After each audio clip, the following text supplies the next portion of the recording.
welcome to the Big Fat Gay Podcast, where we talk about the things that are weighing on our minds. My name is Michael Willer. I am a chubby chaser, and happy Ass Wednesday, everybody. I think that what is that not? Oh, I'm just getting this note from the producer now. It's Ash Wednesday. That's the holiday. I'm used to the gay world. It's different. Michael, how you celebrate Ass Wednesday is always up to you. Our Christian listeners are so mad. Both of them. Hi, my name's Don. I'm a big chubby guy living here in sunny Hollywood. And today I am wallowing in the ash. Oh. I am preparing for Easter properly. To earn all of the chocolate necessary, I have to get through all this ash first. So is it the more ash, the better? Is that how it works? If you do not finish all your ash, you do not get any chocolate. Okay. That's how I was raised. Good children finish their Clearly ash. the experts. Hello, I'm Dan Oliverio, author, public speaker, and chubby chaser, and bringer of a little linguistic enlightenment. See, it's a recutting problem. It's not a happy Ash Wednesday. It's a happy ass Wednesday. Oh, that's what I knew there was something I was missing. I'm Trevor Keyson. I'm a super chub, and I'm with our two listeners with my ash on my forehead. My brow is furrowed and ashed, trying to remember the amount of time you have to keep the ash on your forehead before you can wash it off. Because I mean, before you can have an ash wipe?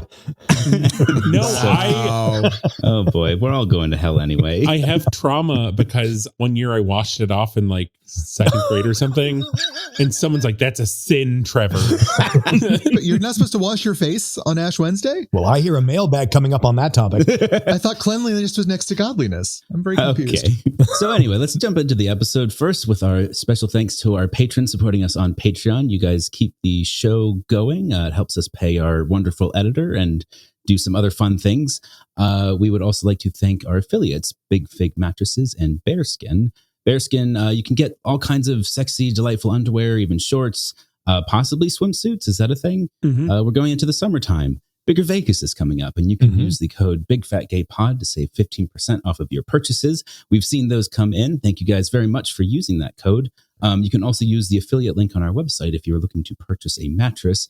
We highly endorse Big Fig Mattresses. They are fantastic and a longtime supporter of the show as well. We also want to let you guys know that our annual Chubbies episode is coming up next week. We'll be sharing the nominees that we have on our social platforms. That's basically where we honor movies, shows, TV, media, pop culture, brands, influencers that display the world of fat in the best possible light. And we get to talk about them all. Of course, we don't get to talk about every single one. So if you want to just see the nominees, you'll be able to catch those in the coming week. And last but not least, we have our live episode at Bigger Vegas this summer coming up. It's going to be on July 4th, which is American Independence Day, which is going to be our patriotism episode, everybody. It's going to be a vibe of some sort. We'll see. The Eagle will be there live and Don, you don't know that I actually had a conversation with Dan about that. Yes, where I was like, "Oh my God, could we get an eagle? Like, is that a thing where we could have an eagle soar over the audience and Don, you could catch it on your gloved hand?" Yeah, I'm ready. Notice he wants it to be you. I wouldn't have it be anyone else. I'm there. I'm ready. Just to reiterate, that is on July 4th during Bigger Vegas at 12 noon on a Friday. It was a good time last year, so we figured we'd keep it the same. And easy to remember, 12 noon, 4th of July. Yeah. All right. We are starting off strong with a mailbag.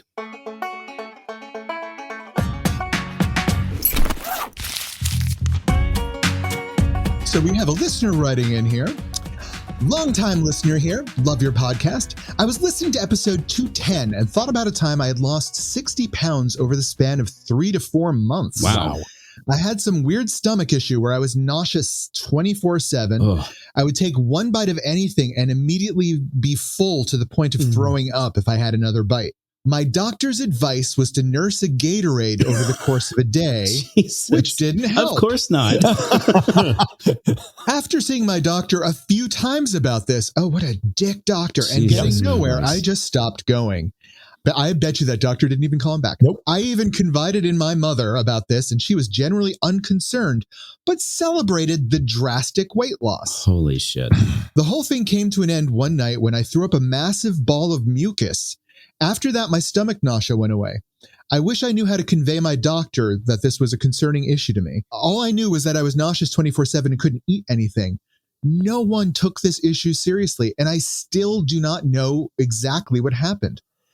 I hope this email was appropriate to your podcast, and I hope all of you are well. Al, I promise you, this was appropriate to our podcast. Yeah. So I find this fascinating because I have had that exact same issue before. Oh, really? Except my issue only lasted about 24 hours because when I eventually went to the emergency room about it, they figured it out and the treatment worked. And then I was fine. Oh, my God. You mean they didn't just celebrate the fact that you were not able to eat? Nope. But that's so weird. They seem to do that a lot when it's fat people. And that's so clearly the difference here because it was the exact same issue. So in case this helps the listener, in my case, it was something called an intestinal ileus, which I guess is just kind of a like blockage in your intestines that keeps anything from being digested. So, but I think this is one of the best illustrations of, my clarion cry that it's never about health. Yeah. When people recommend weight loss, it is absolutely never about health. It's about looking better. And you might get healthy too, but that's ancillary. So I had actually forgotten that happened to me until I saw this. And then I was like, oh, this is such a perfect example of this. Because it was so uncomfortable. Let me underscore, nobody likes throwing up. Imagine throwing up, a dozen times in a day. And then for this person, for Al, it was months. I cannot wrap my head around having to survive that for months. It was awful. It was so awful. And you're literally starving. And then the fat person approach of, well, obviously medical science is not going to deal with me because I'm fat. So I'll just tough it out and see what happens. Yeah. The loneliness of it is worse. Yeah. That's what I can't imagine what this poor guy must have been going through. And the gaslighting. Even your mother is not worried about your health. She's just happy that your tummy is getting smaller. Oof. Even your mother doesn't care. What does that mean? That's insane. Sometimes mothers are first in line for that. Yeah, unfortunately. Yeah. Anyway, Al, we're thank you for writing in. We appreciate it. And it's always helpful at the very least to share stories like this because you can get those other perspectives to experiences you've had. Yeah. But let's move on. In honor of for whatever this means, our first episode of season 16, we've been thinking, let's keep it light a little bit. Let's go.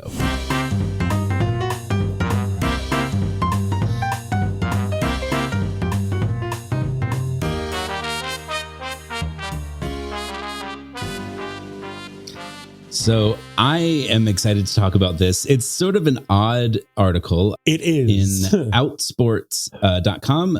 Male athletes are being trolled for wearing sports bras, but it's all about the science.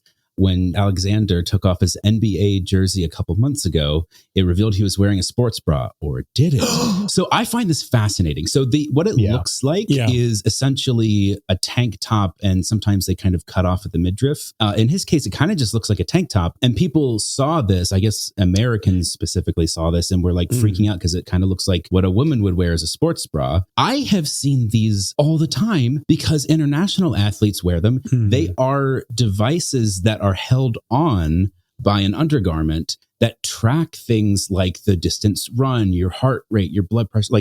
They keep track of all of these statistics in order to make sure that you're still healthy, in order to, use those to measure improvement and progress. It is a tool that athletes use to improve their game.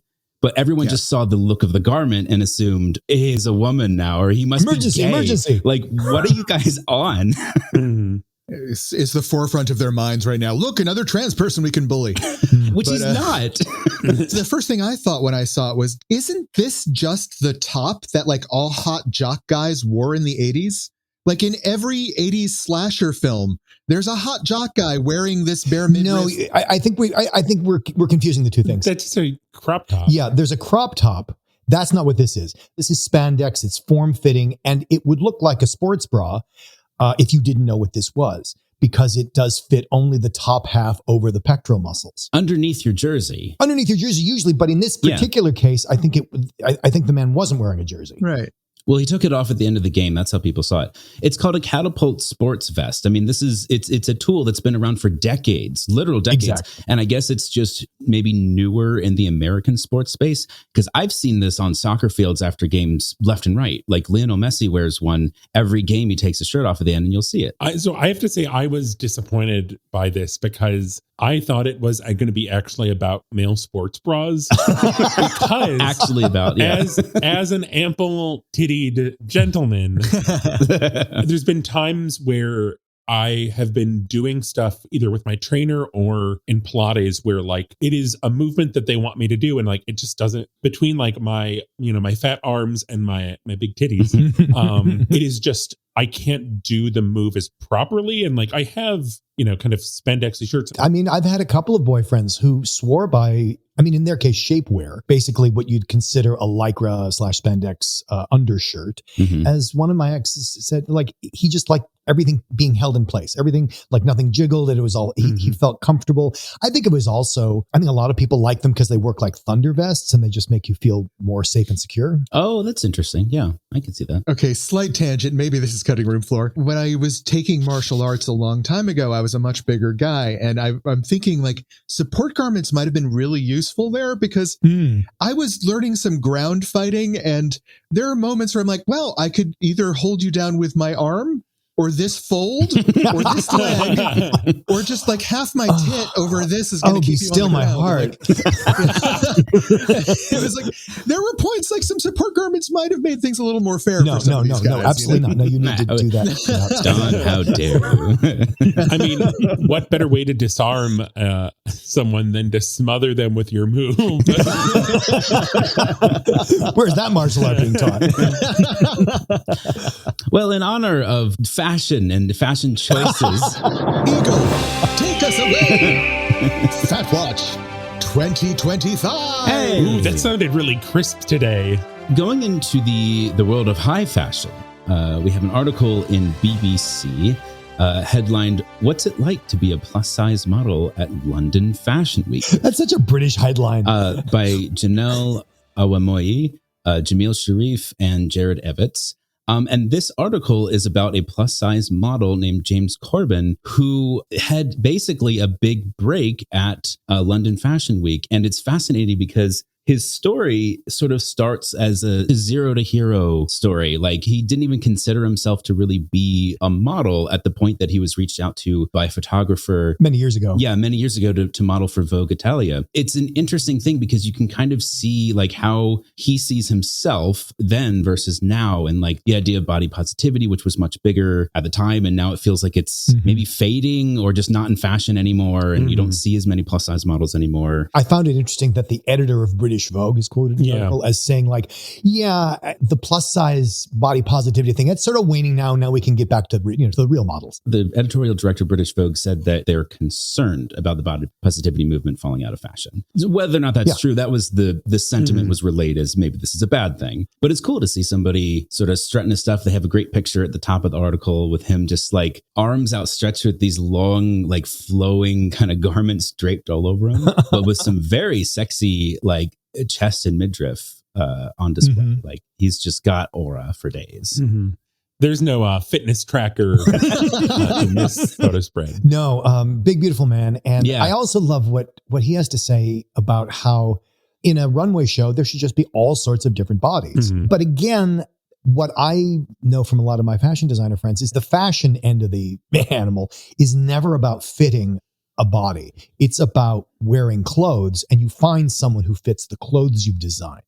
It's like, it would be like designing a set for a play and then finding a play that fits on that set. And one thing I really appreciate is sort of halfway through the article, he also addresses, like, of course, one of the classic criticisms of plus size anybody is that it's unhealthy, that you're promoting, unhealthiness. And he's like, no, everyone should be healthy. I go to the gym, I eat well because I need to have the strength and the stamina to model.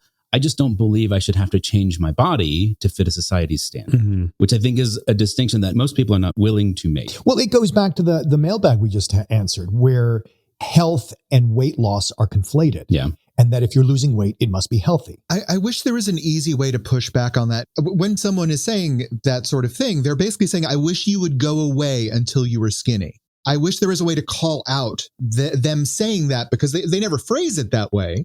It's, I'm just concerned that clothing fat people in a way that they will be happy and satisfied as they go out into the world will encourage them to do so. Oh, that's what you're doing. Oh, I had a guy on Bigger City. Now this is the classic self-loathing chub who was irate with me. And this is many years ago, but he was irate with me that I dated fat guys. What? And irate. On Bigger City? Yeah, on Bigger City. And he was on Bigger City. And he was a fat guy. Well, and he's irate. And he says, he told me that if they can date you, why would they lose weight? oh my. What? And that I'm keeping them fat. I'm keeping them fat by my attraction to them.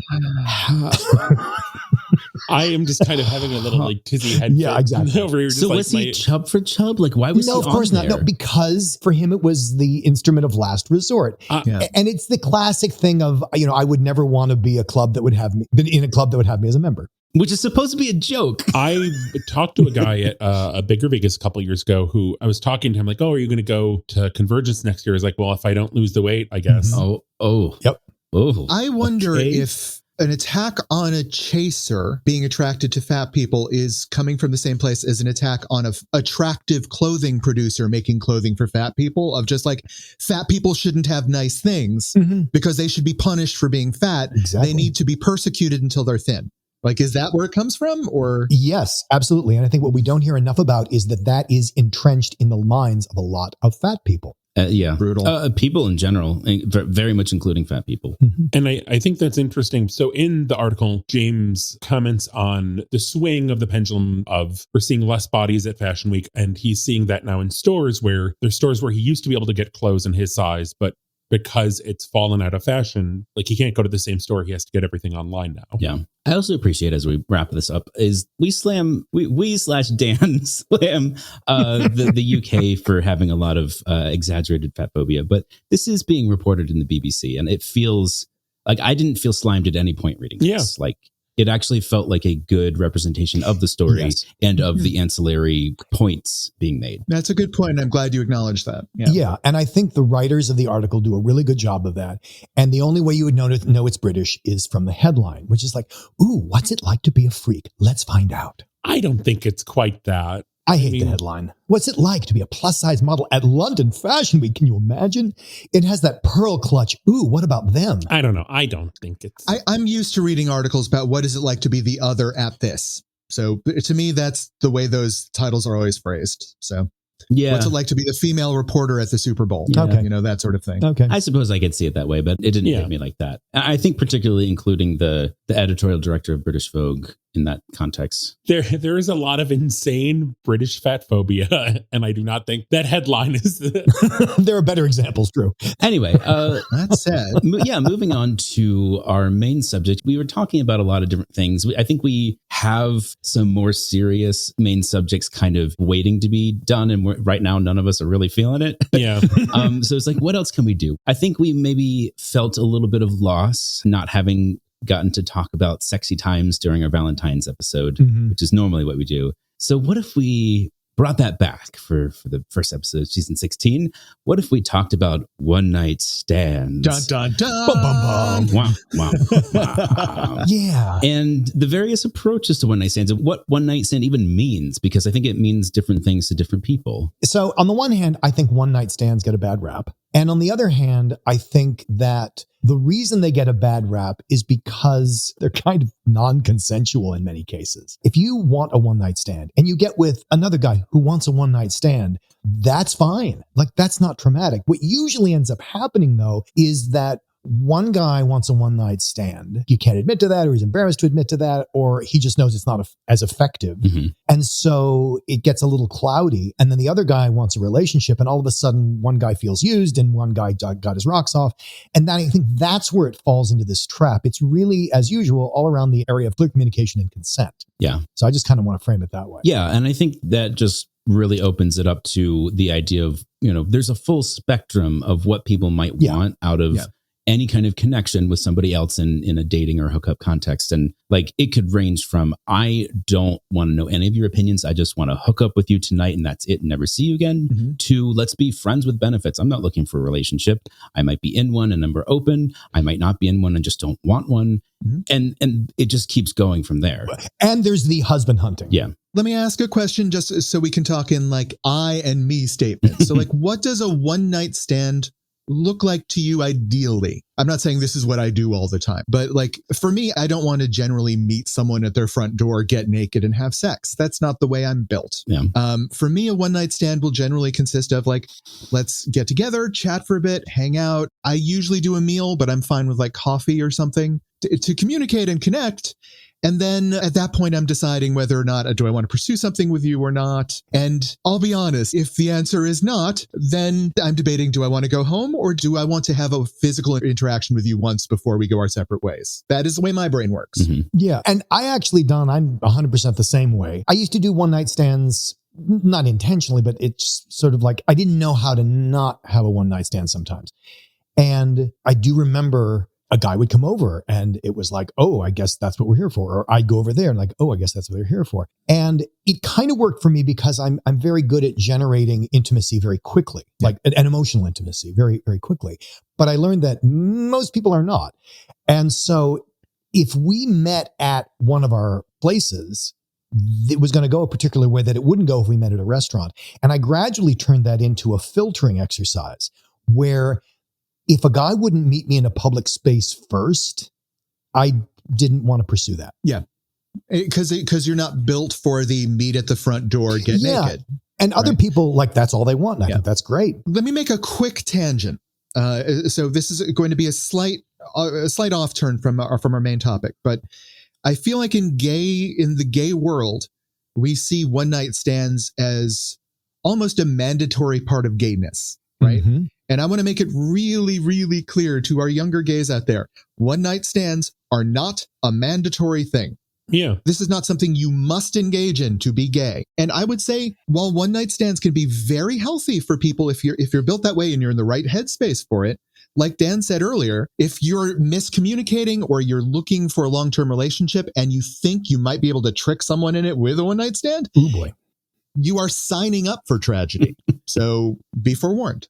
Know yourself before you start engaging in one night stands. Yeah, I mean, I think that's a good point, Don. And I generally am not a one night stand person. Mm-hmm. That is not something I really seek out, but I do find there are situations where I do end up with that. And even in the times where I'm like, okay, this is going to be like more one night stand, like they just come straight here. I usually hope that there is an opportunity for more, that it could turn into a friends with benefits type thing. And I feel like even like I have had a couple like one night stand things where it is somewhere between a one night stand and friends with benefits, where like, I think I've talked about before, there was a guy in New York who I kind of said was like the efficient New Yorker because he was so busy that like he was, I don't know, in event planning or real estate or something. So like he would swing by passing between appointments and it would be an amazing time. And then it's like, okay, bye. Like he's off to his next thing. I never met this guy, but I loved him because he was so schedulable. Yeah. Like I never met him. He was Trevor's thing.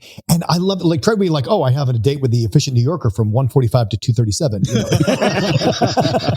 I think there's opportunity for like that weird in between, and that can be nice. I think one of the benefits of one night stands or similar types of experiences, maybe it wasn't meant to be a one night stand, but it just ended up that way or whatever. If you might be dubious of them or just not interested or whatever, I think there is a benefit in kind of getting your mistakes out of the way before you're with somebody that matters. I 100% agree with that statement. Yeah, 100%. Now, obviously, don't rush into something dangerous like that. You know, obviously avoid that if you can. But I think there is something to be said for in our community, there being either people with a ton of experience or people with almost no experience. Boy, that's true. Mm-hmm. And I don't know, like if you do end up with somebody who has a lot of promise and he's single and he's also kind of like open to the idea of dating, but maybe isn't convinced by it, and you get together, I don't know, don't you kind of want to have your likes and dislikes down already? And maybe you've worked through that, like, you know, hands on certain parts of your body issue a little bit at least. You know, like, don't you want to have some of that down and maybe you've made your mistakes so that when it gets to somebody who matters, you can kind of do it better next time. I don't know. Mm-hmm. Let me offer a slight counter to that. I agree with Michael 100%. This is not a disagreement on any shape or form. I just want to say I have been with a couple people who've been perhaps, they've maybe over-engaged in the one night stand and nothing seems to excite or surprise them anymore. And that's not fun either. So there's a balance to everything. I need you to elaborate on that, Don. Well, this is the family-friendly edition. Is it? This happened maybe 2 or 3 times. I was with some very, very attractive men who I knew had extensive backgrounds around me. I was trying to impress. I was trying to surprise. And no suggestion, no thought, no place my hands should wander was a place that had not been explored or untouched before. Let's just put it that way. Mm. I couldn't surprise them. I couldn't find anything new under the sun. I guess my follow-up question was like, does it need to be? Like, what was missing for you? Was it like they felt bored, or what was the problem exactly? I like the person. I like to feel like I've impressed or surprised the person I'm with. I want to feel that I've made an impression. I know exactly what you're talking about. I felt like I was a menu item on a multi-course meal. I didn't matter that much because I couldn't be something new or different. You know, that was my feeling in the situation. So most of my one night stands have been guys who either were like chasers who mainly navigate in like civilian land, or they have never been with anyone over like, 190 pounds. Mm-hmm. And so it is this like mind blown, like, oh my God, I didn't know you could put this on a pizza. Like, I have been with those two, and those are my favorite. I love that experience. I'm talking about one night stands with long established chasers. Who I think have been with a lot of chubby. They were the chasers who I think they want to be with every chubby guy they've ever met. Right.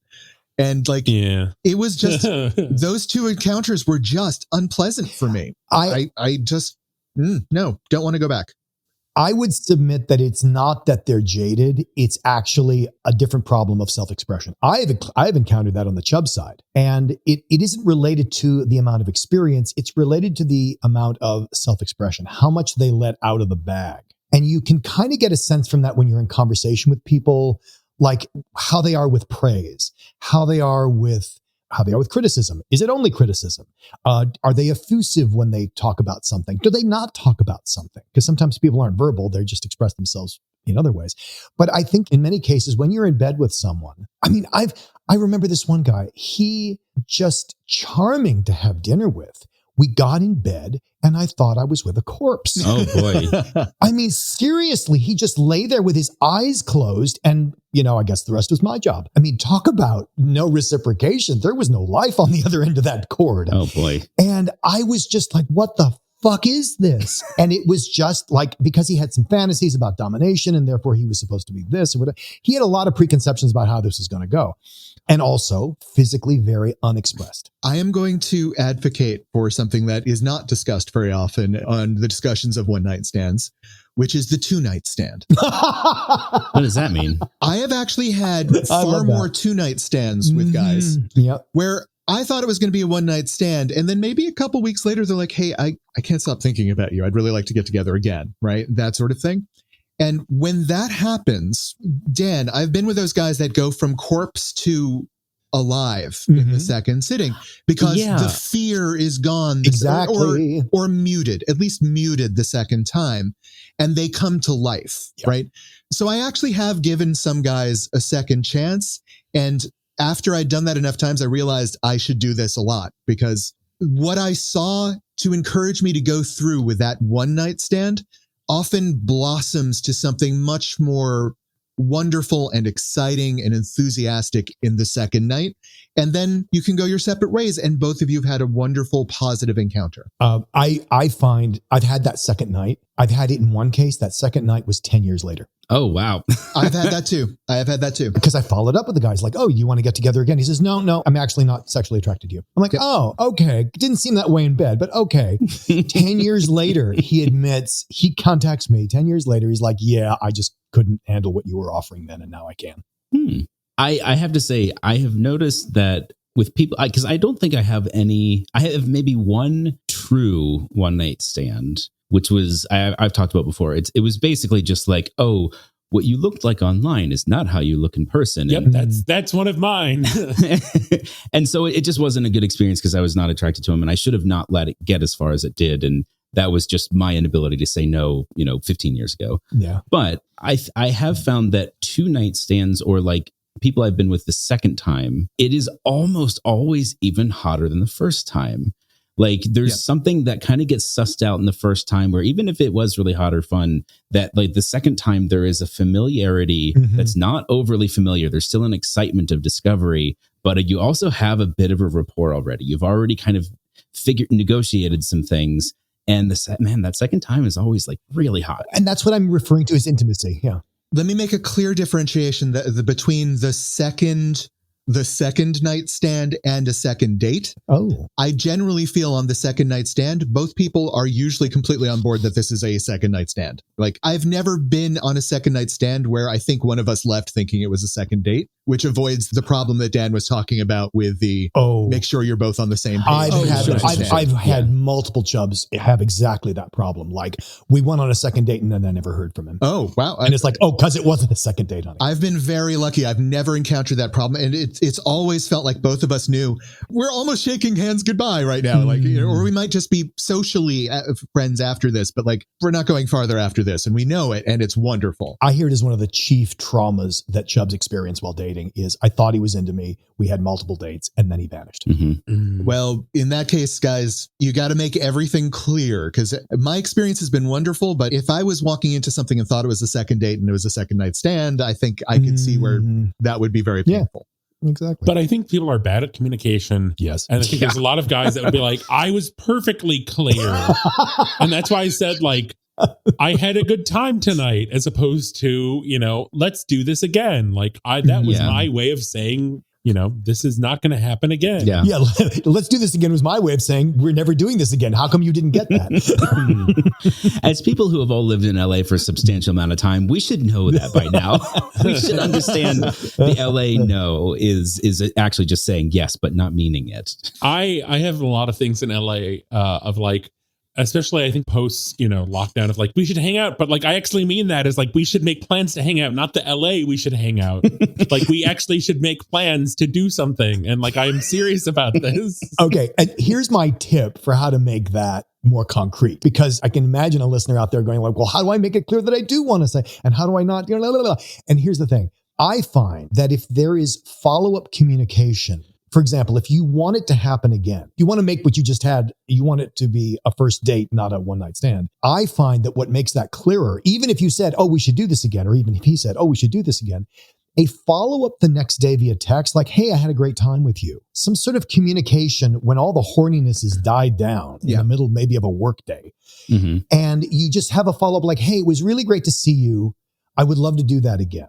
And if you get nothing back, then you know what you got. And if you get, hey, yeah, I would like to do that. Or if you get some sort of brush off like, yeah, fun too. You can sense that when you have a follow-up communication that is so not in the heat of the moment. Yeah, I think that's true.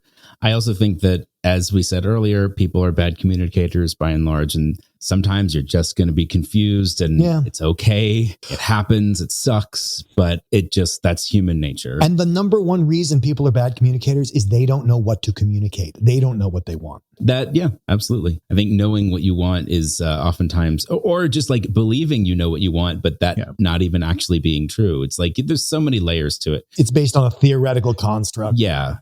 But to sum up, I think that, there are benefits to one-night stands in that it can expand your sexual horizons, get you better in touch with your own sexual desires and your own needs, and help expand your sexual palette, so to speak. But it's not really meant for everyone. It depends on who you are, the way you're built sexually, and how you connect to other people. I have a postscript that popped into my head.